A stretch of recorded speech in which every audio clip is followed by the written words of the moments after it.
Let's take a look at what's going on in the world now. We start things off in the U.S., where the White House press secretary Jen Psaki told reporters on Wednesday that U.S. President Joe Biden's call with French President Emmanuel Macron lasted 30 minutes and was friendly. The tone of the call, it was friendly. It was one where we're hopeful, and the president is hopeful. This is a step in returning to normal in a long, important, abiding relationship that the United States has with France. It was about 30 minutes long. As we noted in the readout, and as you said, it was extensive.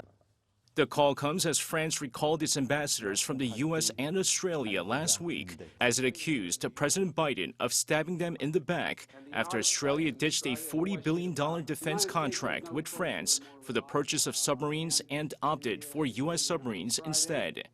In a joint statement issued after the phone call, the two leaders agreed to launch in-depth consultations to rebuild trust and to meet in Europe at the end of October. The call was requested by Washington in an attempt to mend ties.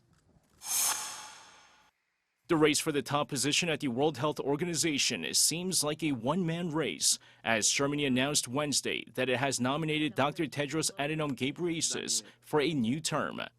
According to the AFP, citing diplomatic sources, he appears to be the sole candidate for the position, with Germany's nomination secured, as the deadline for submissions is Thursday.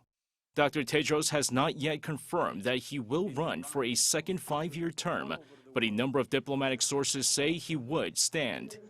He has been relatively popular due to his role in steering the WHO's efforts to coordinate the global pandemic response, but his candidacy had been complicated after Ethiopia allegedly withdrew its support over the conflict in his home region of Tigray.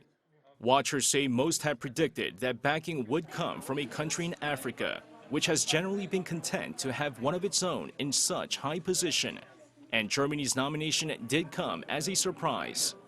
Dr. Tedros was elected as the head of the WHO in 2017, becoming the first African to take the helm of the UN Health Agency.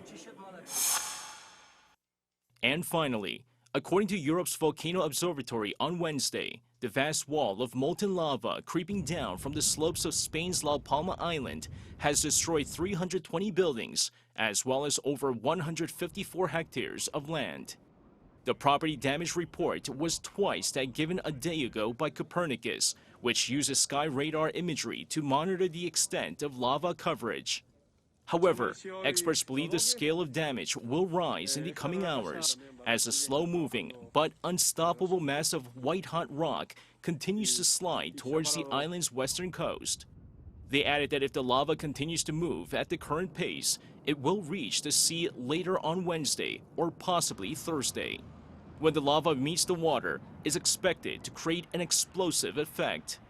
The eruption on the island of some 85,000 people was the first in 50 years, forcing 6,000 people out of their homes, with luckily none reported injured. 이승재, Arirang News.